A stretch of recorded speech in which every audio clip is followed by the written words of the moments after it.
Baik, bismillahirrahmanirrahim. Assalamualaikum warahmatullahi wabarakatuh. Waalaikumsalam warahmatullahi wabarakatuh.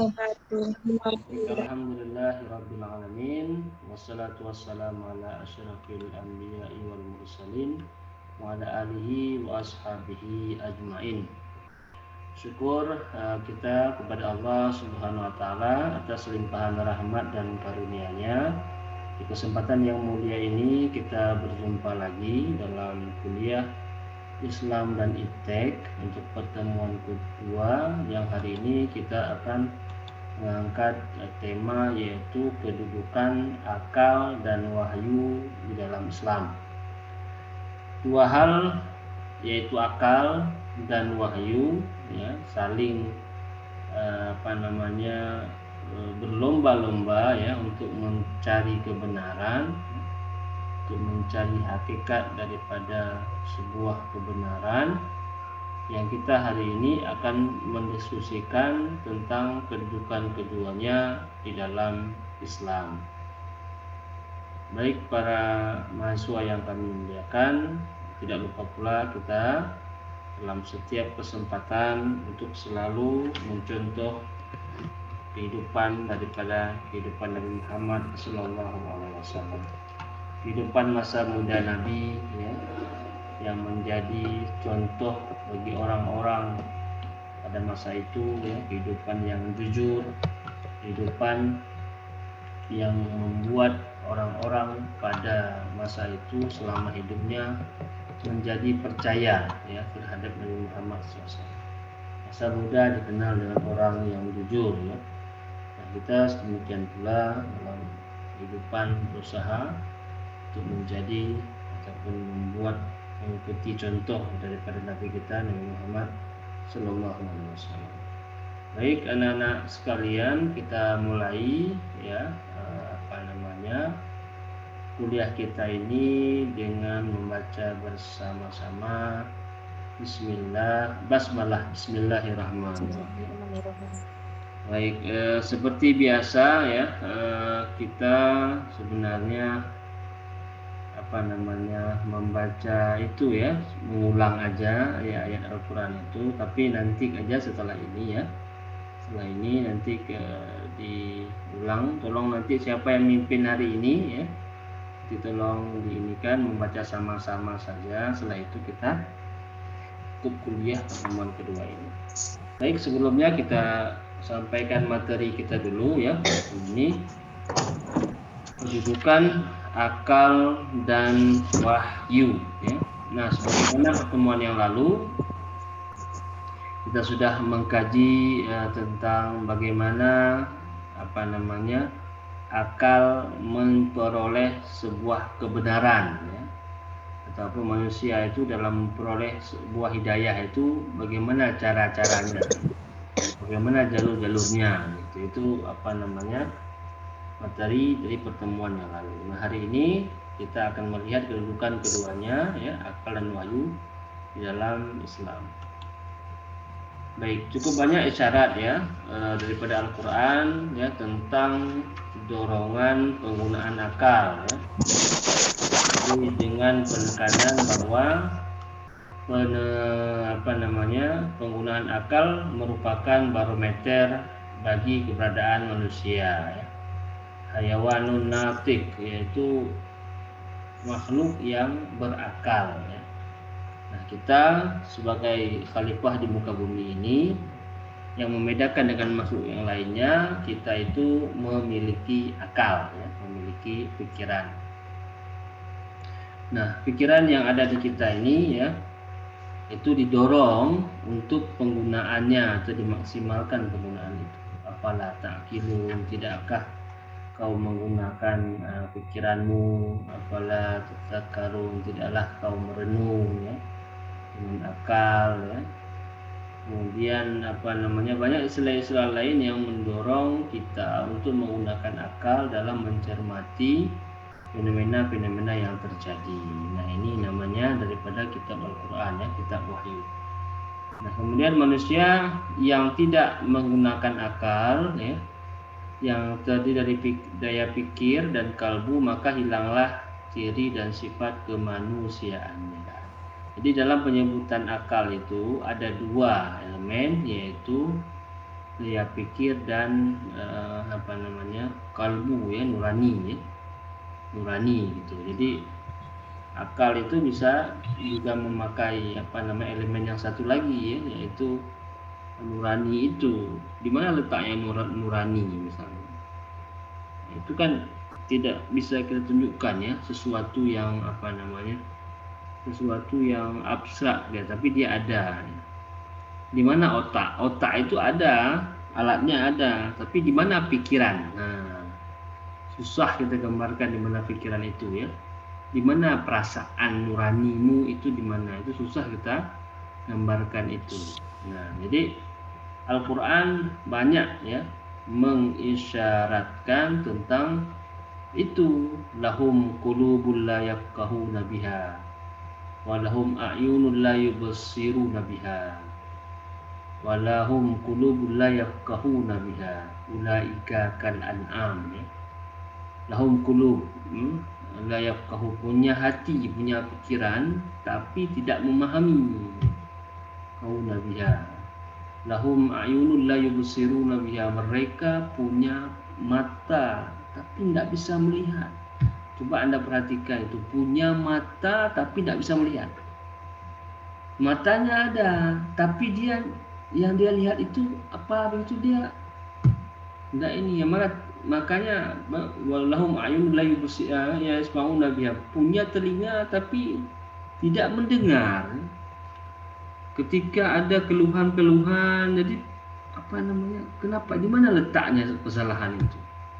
Ulaika kal an'am balhum adall, mereka itu seperti an'am ya, hewan ternak.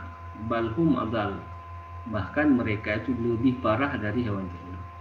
Nah, bahasa Al-Quran, anak-anak semuanya, dia lebih kepada tamsil ya, perumpamaan. Jadi perumpamaan ini yang diberikan ini supaya lebih terkena, menggunakan akal kita. Orang yang tidak punya akal itu tidak bisa diberikan perumpamaan, itu tidak mengerti dia. Tapi kalau orang menggunakan akalnya, diberikan perumpamaan, dia akan mengerti, dia akan membandingkan sendiri, dia akan berpikir ya, dengan akal itu, dengan akal yang diberikan itu terhadap hubungan dengannya gitu, sehingga menjadi berubah ya. Nah, jadi akal ini dengan Al-Quran seperti itu, memberikan tamsil ya, perumpamaan. Nah, itu kita gunakan akal kita untuk mencerna itu.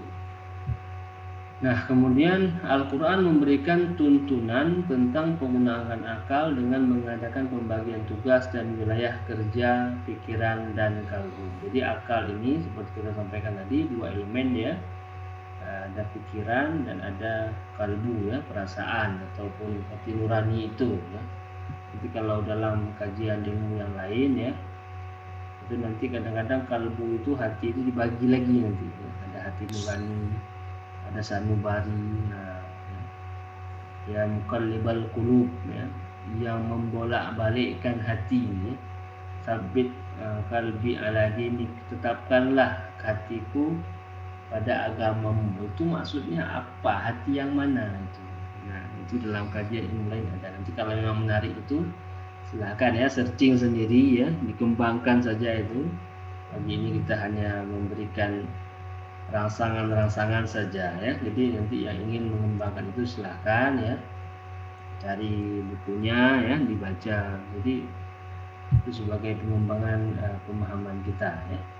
Nah, kemudian daya pikir manusia menjangkau wilayah fisik dan masalah-masalah yang relatif ya. Sedangkan kalbu memiliki ketajaman untuk menangkap makna-makna yang bersifat metafisik dan mutlak. Nah, jadi ada wilayah masing-masing ya. Kalau pikiran manusia itu dia wilayah-wilayah yang sifatnya relatif, masalahnya itu bisa relatif. Tapi kalau misalnya dengan menggunakan kalbu, hati ya, itu punya ketajaman ya dalam menangkap hal-hal yang bersifat metafisik.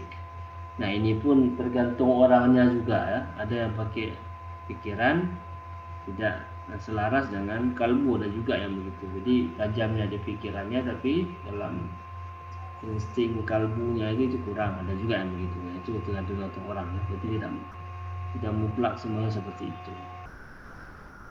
Nah baik, kita lanjutkan kepada slide yang selanjutnya ya. Akal memiliki kedudukan dan fungsi sebagai berikut. Ini kedudukan akal ya. Akal sebagai alat yang strategis untuk mengungkap dan mengetahui kebenaran yang terkandung dalam Al-Quran dan Sunnah Rasul. Jadi Allah berikan kita akal ya. Allah itu berikan kita wahyu juga. Allah berikan kita contoh juga. Contohnya apa? Nabi Muhammad. Contoh Nabi Muhammad ini tertulis dalam sunnah-sunnahnya, dalam hadis-hadisnya ya. Jadi lengkap diberikan kepada manusia ya. Diberikan akal, kemudian diberikan Al-Quran, kemudian diberikan contoh lagi ya, untuk menjadi contoh dalam kehidupan itu.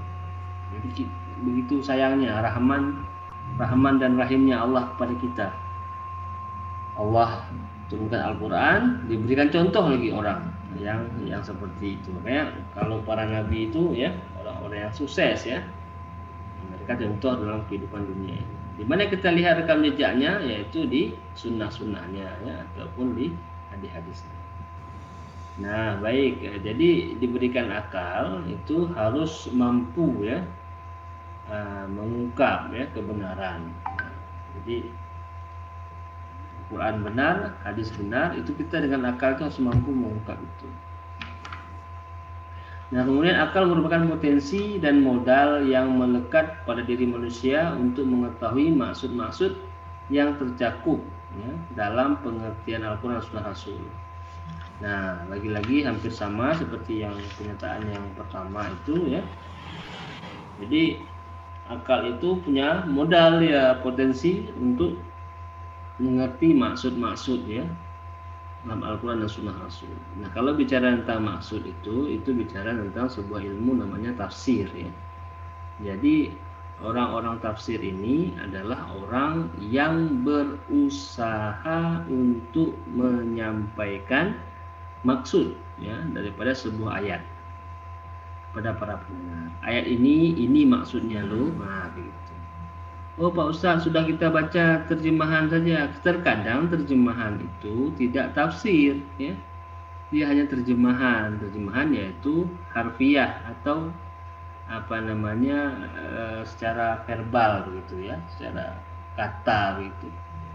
Tapi kalau misalnya tafsir itu dia kepada maksud, dia lebih kepada maksud. Bagaimana caranya? Yaitu dengan menggunakan akal juga.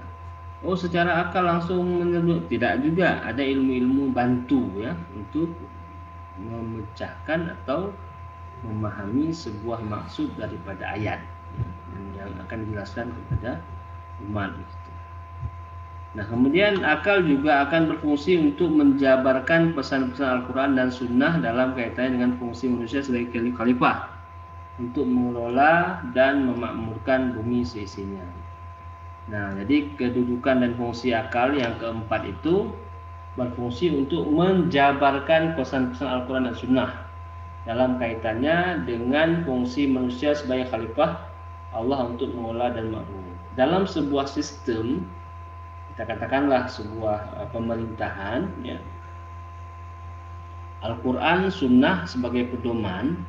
Lalu dengan Al-Quran Sunnah itu, ketika terjadi permasalahan di masyarakat, ya, masalah A, masalah B, masalah C, lalu manusia ini yang punya peran di dalam lembaga-lembaga tersebut, ya, legislatif, yudikatif, eksekutif, ya, mereka merumuskan semacam undang-undang, ya. Jadi pesan-pesan dalam Al-Quran dan hadis itu dirumuskan dalam undang-undang. Kalau dalam bahasa Arabnya namanya kanun, ya, dirumuskan dalam kanun-kanun. Kemudian kanun itulah, ya, cara merumuskannya itu bukan langsung begitu, tidak, akan tetapi dia harus memakai akal, ya, akal membantu untuk memahami itu, melihat petunjuknya ada, pedomannya ada pada Al-Quran dan Sunnah, ya. kemudian dia dengan pikirannya, dengan akalnya merumuskan itu undang-undang. Nah, jadi kita akan tahu ya, sebuah undang-undang dilahirkan itu semangatnya ataupun yang mempeloporinya itu apa, kita akan cepat tahu. Ketika misalnya ada undang-undang yang menghalalkan minuman keras, ada undang-undang yang menghalalkan minuman keras misalnya, bagaimana cara merumuskannya itu? Dia dirumuskan. Nah, dengan seperti itu kita kan tahu, itu langsung tahu, oh berarti ini pedomannya bukan Al-Quran. Kenapa demikian, Pak? Karena dalam Al-Quran ya itu melarang minuman keras. Mana dalilnya? Ya alladzina amanu istanibu katsiran apa? Alladzina amanu innamal khamru wal maisir wal ansab wal azlam rijzun min amali syaitan. Innamal khamru wal maisir. Sesungguhnya khamar, judi dan seterusnya itu rijzun min amali syaitan. Fajtanibuhu la'allakum tuflihun. Semuanya itu adalah perbuatan syaitan. Fajtanibuhu la'allakum tuflihun. Maka jauhilah, insyaallah kau akan menjadi menang. Dulu kan khamar disebutkan dalam Al-Quran, bukan minuman alkohol. Jadi sekarang bagaimana khamar disamakan dengan alkohol? Penggunaan akal lagi dalam kesamaan antara dua hal tersebut. Kok bisa alkohol disamakan dengan khamar? Sistem kerjanya sama, ya, dengan ilmu sama. Kalau tidak saja analogi ya, analogi teman-teman. Kalau dalam istilah usul fikih namanya kias ya. Disamakan, melihat sifat-sifatnya, melihat cara kerjanya, melihat dampak yang dihasilkannya itu sama, dihukumlah sama. Berarti kalau khamarnya haram, maka alkohol juga haram. Oh Pak Ustaz, kalau untuk perobatan bagaimana benda yang najis, benda yang haram?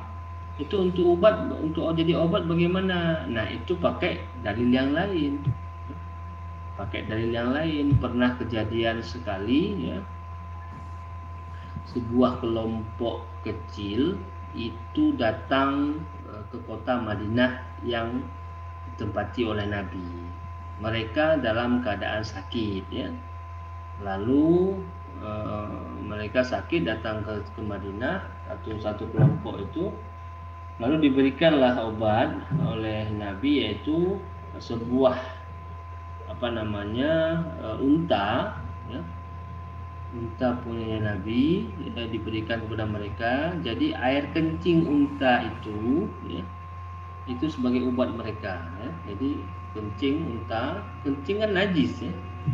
Kalau kena kena celana kita itu tidak bisa salat itu kalau kencing ya. Tampung kencing unta itu diberikanlah kepada orang-orang yang sakit, yang datang ke Madinah. Sembuh mereka, sehat. Nah, itu dalilnya ada ya. Tapi ketika sudah sehat, boleh minum lagi? Tidak, itu hanya untuk kondisi. Nah, ada orang yang memahami itu cuma unta Nabi ya, tidak yang lain. Nah, itu nanti penggunaan akal dari sisi persepsi yang lain lagi. Yang kami sampaikan di sini adalah akal itu mampu ya menjabarkan ya, merumuskan ya pesan-pesan daripada Al-Quran dan Sunnah itu dalam sebuah undang-undang ya. Nah, karena kaitannya dengan khalifah ya, pemimpin muka bumi. Kalau bicara pemimpin kan bicara organisasi ya. Nah, kalau dalam kecil-kecil namanya organisasi, tapi udah besar itu namanya pemerintahan ya. Nah, itu akal yang berfungsi. Makanya secara sederhana kita katakan orang-orang yang duduk di perumusan-perumusan itu adalah orang-orang yang pandai menggunakan akal ya, bukan nafsu. Kalau nafsu nanti hasil yang didapat itu tidak sesuai ya. Baik, berikutnya tadi setelah kita akal memiliki kedudukan dan fungsi berikut, ini akal, berikutnya wahyu ya. Tadi kita akal ya, kedudukan akal dan fungsi akal, ini sekarang wahyu ya. Nah, wahyu dalam Islam itu bagaimana? Wahyu sebagai dasar dan sumber pokok ajaran Islam ya. Seluruh pemahaman dan pengamalan ajaran Islam harus dirujukkan kepada Al-Quran dan Sunnah ya. Dengan demikian dapat dipahami bahwa pemahaman dan pengamalan ajaran Islam tanpa merujuk kepada Al-Quran dan Sunnah adalah tidak dapat dibenarkan. Artinya di sini adalah memang bukti Allah sayang ke kita ya, Allah sayang kepada umat itu menurunkan wahyu ya kepada para nabi untuk disampaikan ya, kepada umatnya. Jika itu disampaikan kepada umatnya, maka umat mendapatkan sebuah petunjuk ya, apa yang perlu dilakukan dalam kehidupan ini ya, apa yang perlu diamalkan ya, apa yang salah, apa yang benar itu dipahami dan jauhi jikalau salah ya, diikuti jikalau benar. Itu semuanya adalah bukti rahman dan rahimnya Allah ya kepada umat. Nah, mengutus nabi dan memberikan wahyu.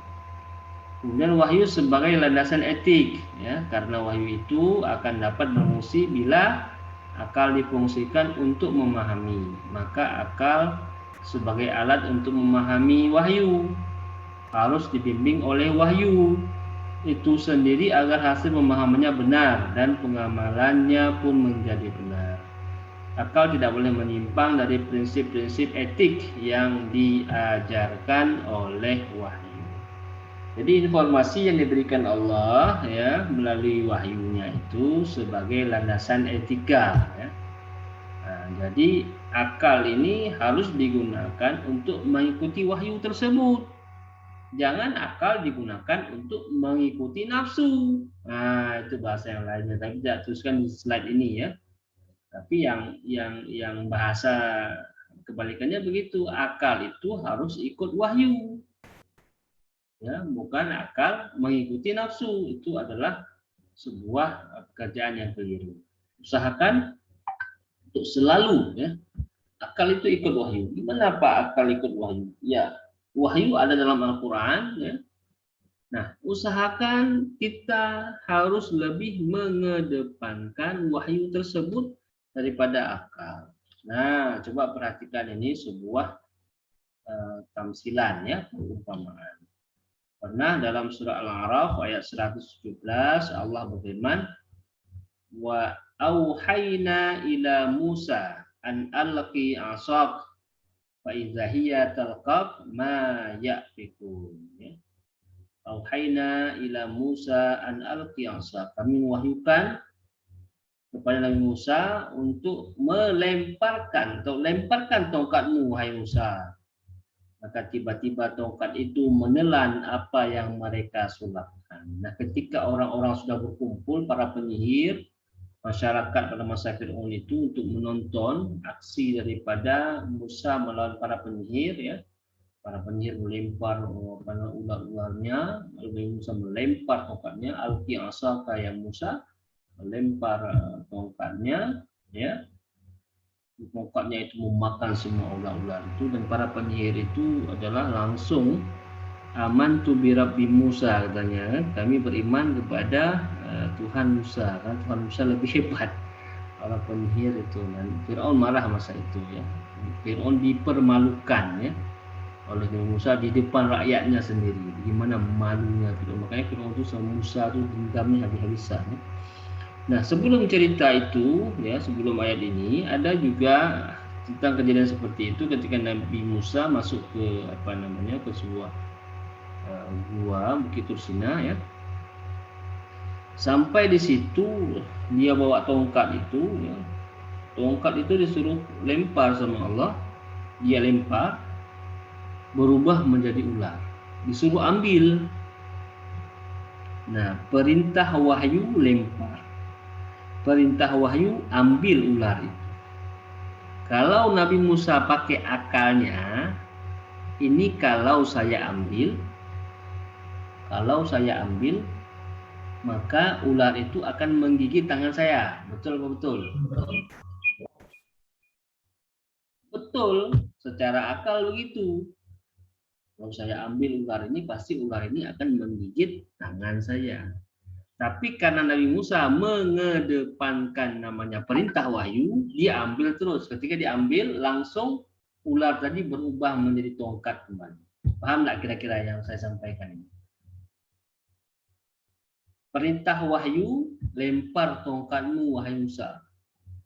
Nah, kemudian setelah dilempar itu, maka ambil Musa, ambil ular diambil. Ya, udah berubah jadi ular diambil. Ambil. Perintah wahyu berubah ular menjadi tongkat kembali. Nah, sama halnya seperti misalnya Nabi Ibrahim alaihissalam menempatkan ya Siti Hajar ya dan Ismail yang berusia baru kecil ya, anak bayi ya, itu di sebuah lembah baki. Ini sebuah lembah begitu ya. Dahulu di situ ada Ka'bah, tapi karena banjir besar zaman Nabi Nuh, Ka'bahnya rusak ya, karena Ka'bah itu kan tentang dengan Baitul Ma'mur ke atas sana ya, tempat yang bertawafnya para malaikat.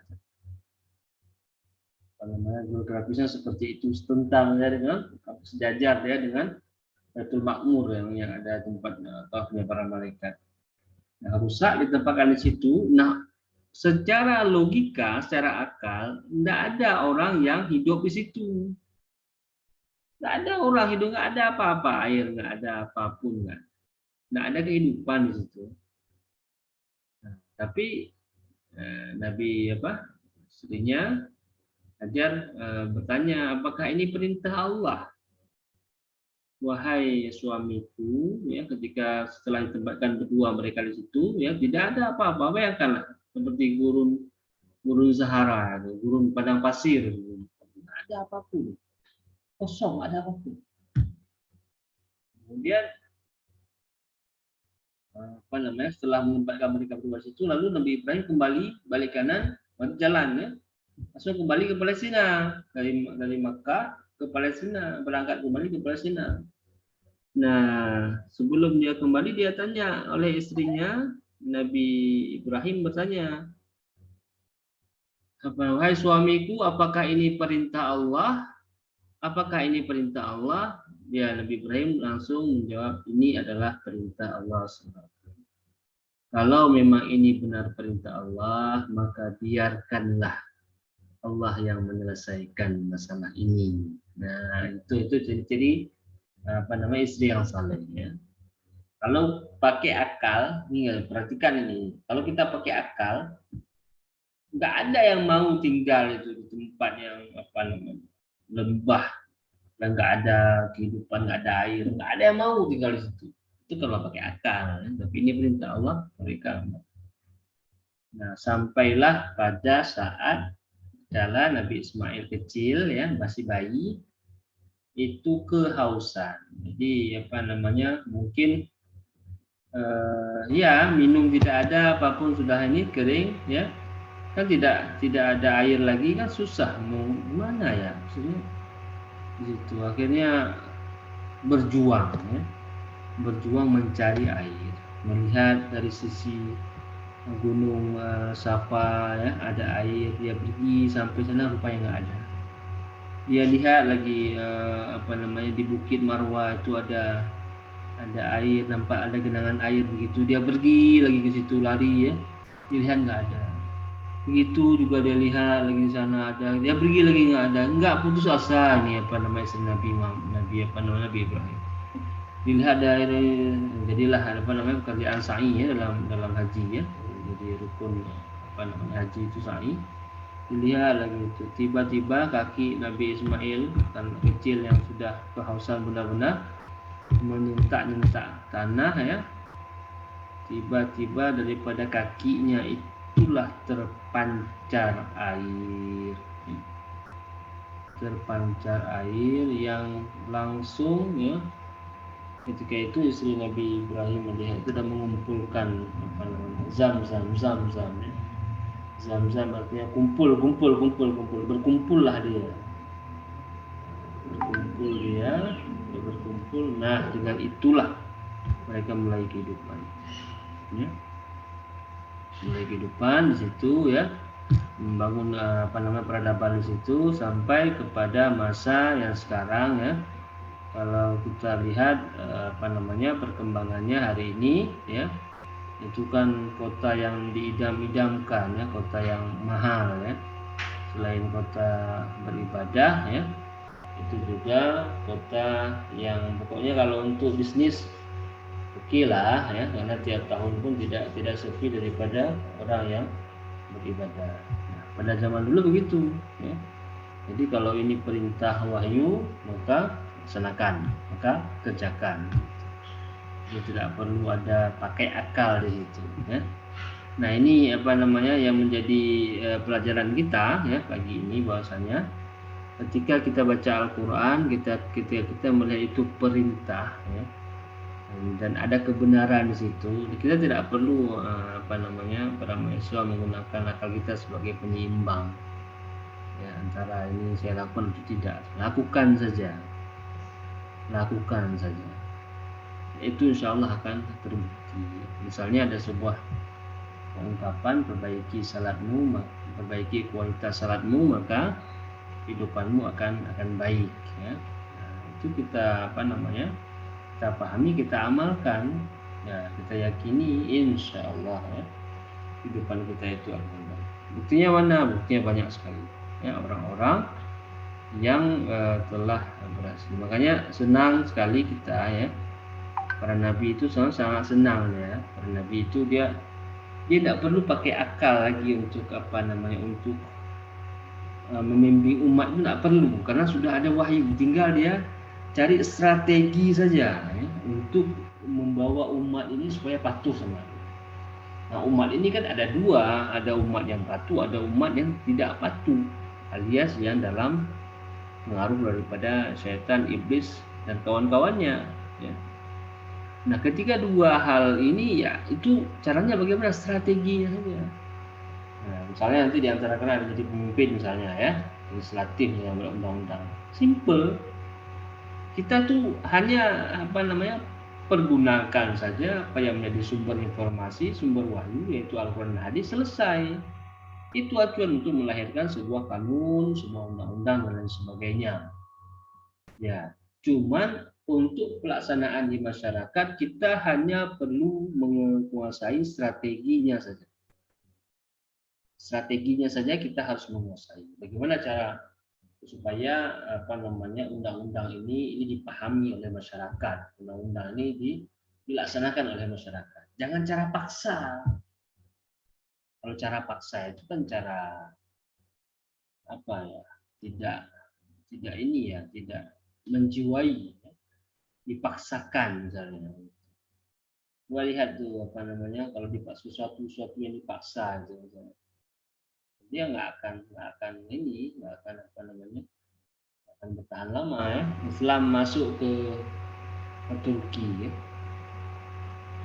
tidak dipaksa dengan pengaruh daripada, walaupun dengan jalan itu ya, kalau dahulu kan begitu ya, aslim taslam, jadi kirim surat untuk menyebarkan dakwah ya. Beriman tidak, kalau tidak beriman ya kami akan ini kan, kami akan ambil wilayahnya. Saya membela ya, kalau ambil wilayah kami perang dulu, baru perang. Karena apa? Dakwah ya kan, dakwah untuk menyebarkan itu, dakwah itu.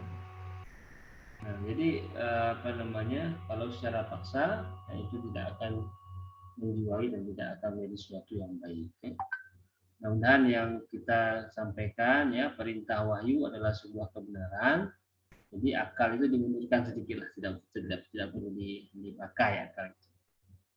Baik, kita lanjutkan pada slide berikutnya.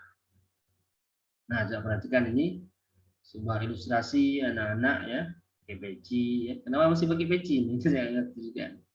Dia apa, menunjukkan tangannya ya begini, akal ya. Disebut akal di sini. Akal, ini otak sebenarnya. Akal bersifat tentatif, temporal, dan relatif, sehingga hasil kerja akal diperlukan adanya koreksi, perubahan, dan penyempurnaan terus-menerus. Oleh karenanya, taklid buta terhadap hasil pemikiran seorang ulama dalam memahami Islam termasuk perbuatan yang dihindarkan dalam Islam. Nah, anak kami sekalian ya, coba diperhatikan ya. Jadi sebuah hasil kerja akal itu diperlukan koreksi yang panjang, apapun dia. Buat pedoman misalnya, buat pedoman skripsi misalnya, ya. Pedoman skripsi udah dibuat, udah bagus, dibuatnya udah up to date lah, ya. Tiba-tiba datang informasi terbaru misalnya, harus menyesuaikan, udah rombak lagi, ubah lagi. Nah, itu kan hasil kerja akal, ya. Akal digunakan untuk mengkreasikan sesuatu misalnya. Membuat desain Honda atau Yamaha dan sebagainya. Melihat tipikal masyarakat, ya. Kemudian mendesainkan inilah motor yang cocok untuk tropis misalnya. Ini cocok untuk daerah panas misalnya. Ini cocok untuk daerah dingin misalnya. Itu kan hasil kerja akal, ya. Nah, jadi sama halnya seperti itu, seperti apa namanya?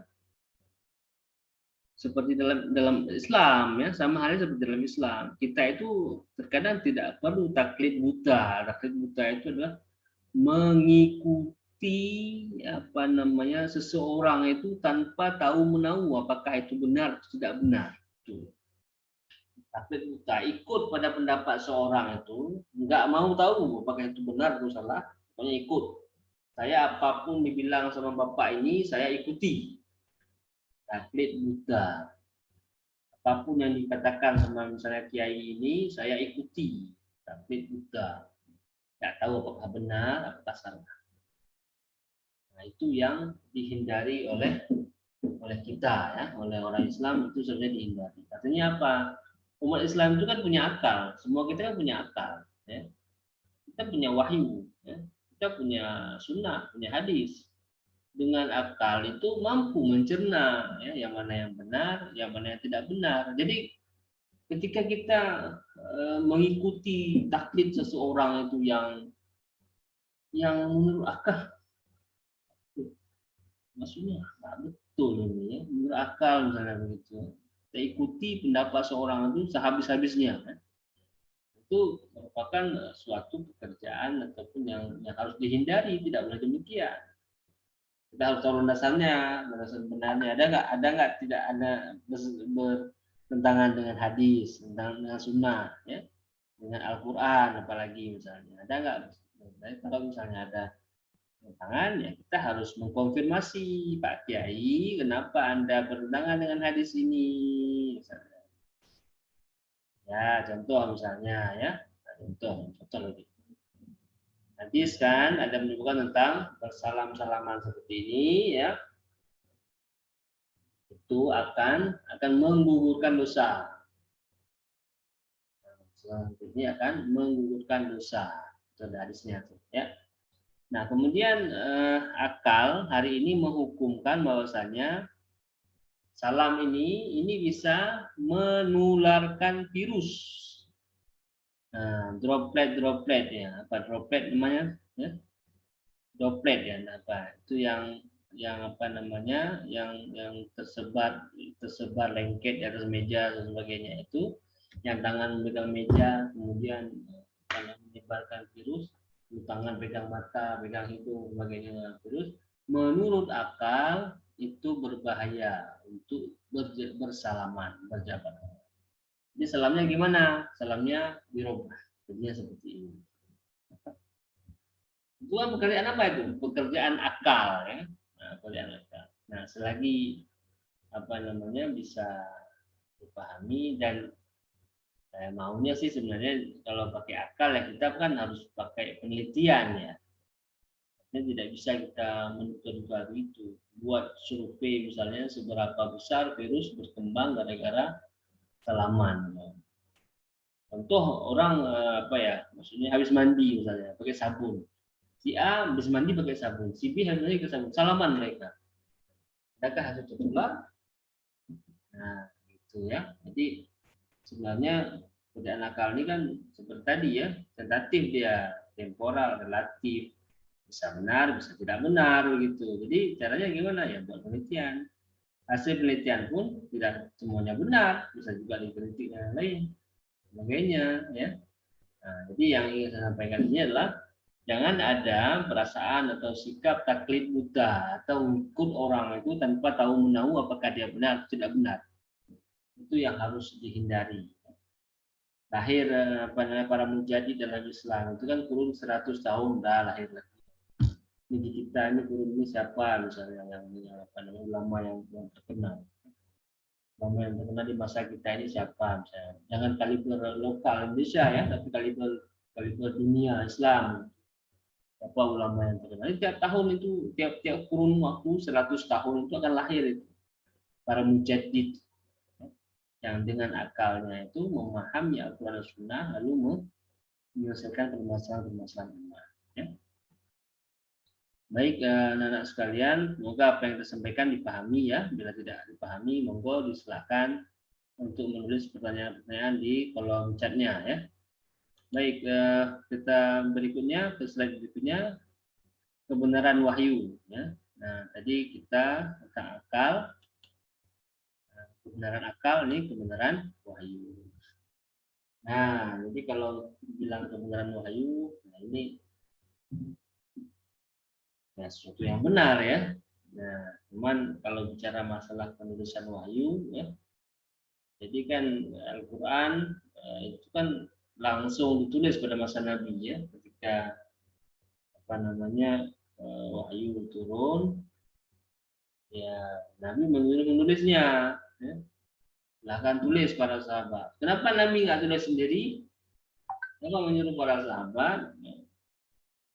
Karena para sahabat untuk penulisan itu mereka lebih paham. Dan tulisan masa dulu itu bukan tulisan konsumsi umum ya, artinya bukan kayak kita, kayak kita ada sosialisasinya, sekolah itu menerapkan huruf Rumi misalnya ya, huruf Rumi misalnya. Jadi huruf Latin semuanya pakai huruf itu, ada sosialisasinya. Ya. Kalau dulu kan tidak begitu, dulu misalnya menulis itu kan masing-masing ya punya ini sendiri ya, punya style sendiri ya, punya gaya sendiri ya. Nah, jadi tidak ada sekolahnya dulu itu, jadi masing-masing punya style sendiri. Jadi ketika dia suruh tulis ya masing-masing tulis sendiri, masing-masing punya catatan sendiri. Kadang-kadang catatan saya itu ketika Anda baca Anda nggak tahu apa ini maksudnya. Nah, sampai zaman sekarang kan sudah ada huruf ini ya, huruf Bumi ya atau Latin ya. Jadi menulis itu dengan huruf Latin. Kalau dulu awal-awal sebelum kemerdekaan itu ya, semasa itu sebelum penjajahan itu kan hurufnya huruf Arab ya, Arab Jawi Pegon itu. Ya, kalau Pegon itu kan bahasa Jawa ya, Arab Jawi misalnya. Jadi kirim surat dengan itu, dengan huruf-huruf itu ya, huruf Jawi itu. Nah masa Nabi gitu juga. Nabi ketika turun wahyu langsung menulis. Turun serempak begitu atau sekalian tidak, turunnya per kondisi-kondisi ya, merespon keadaan pada masa itu yang menyempurnakannya nanti pada masa Khalifah Abu Bakar As-Siddiq. Itu dikumpulkanlah ya, satu bundel, sebuah ikatan, kumpulan-kumpulan daripada tulisan itu yang sudah dikonfirmasi kebenarannya ya, itu yang menjadi awal-awal itu masa Abu Bakar ya. Kalau wahyu di awal-awal ditulis oleh semua orang ya, dan tergantung tulisannya masing-masing. Nah kemudian bagaimana nilai kebenaran wahyu tersebut? Nilai kebenaran wahyu adalah mutlak. Jadi kalau wahyu Al-Quran, hadis itu nilai kebenarannya mutlak, tidak boleh diragukan. Yang diragukan itu apa? Terjemahannya dan tafsirnya. Yang diragukan itu adalah tafsirnya atau terjemahannya. Jadi kalau terjemahan Al-Quran itu bukan Al-Quran. Coba perhatikan misalnya ada kemarin ya Al-Maidah 51 ya. Kalau tafsir itu Yahud wan Nasara Aulia. Aulia di situ dari zaman-zaman dulu diterjemahkan dengan pemimpin. Zaman-zaman sekarang diterjemahkan dengan teman setia. Nah, jadi kalau kita mau menyalahkan, jangan salahkan Al-Qur'annya yang menuliskan aulia, tapi salahkan yang menerjemahkannya. Nah, jadi kalau dibilang wahyu itu adalah sebuah kebenaran yang mutlak ya. Quran hadis itu mutlak, yang tidak mutlak itu terjemahannya.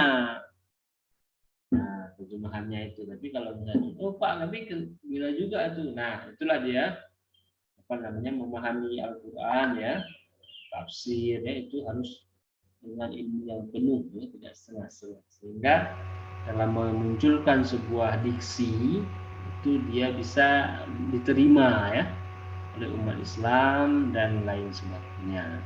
Itu dia. Kalau bicara kebenaran wahyu, Al-Quran dan hadis itu mutlak ya, tidak ada yang bisa menggoyangkannya. Wahyu sebagai firman Allah disampaikan kepada Muhammad baik secara lafzi berupa Quran maupun secara maknawi berupa isyadi ya, hadis ya, Quran dan hadis. Baik, kita lanjut kepada slide berikutnya. Atas dasar itu Islam mengajarkan untuk memahami ya, dan mengamalkan dinul Islam dengan rujukan yang jelas ya, dengan cara ijtihad atau minimal ittiba. Apa beda ijtihad dengan ittiba? Ijtihad itu merumuskan sebuah keputusan hukum terhadap permasalahan yang baru. Itu namanya ijtihad. Mana sumbernya? Al-Quran dan hadis. Ilmunya apa? Usul fikih. Ya. Kalau itiba itu mengikuti pendapat satu dan lainnya dengan catatan kita mengetahui mana sumbernya, mana Al-Qurannya, mana hadisnya. Itu namanya itiba. Dan melarang bertaklid. Taklid ikut saja, tapi tidak tahu apa yang diikuti itu, apa benar apa salah dia ikut. Nah itu dilarang. Kenapa dilarang? Ya seperti judul kita hari ini ya, yaitu penggunaan akal ya. Apa juga ada akal, ada pikiran yang tidak digunakan untuk memahami apa namanya ayat minimal di posisi ittiba.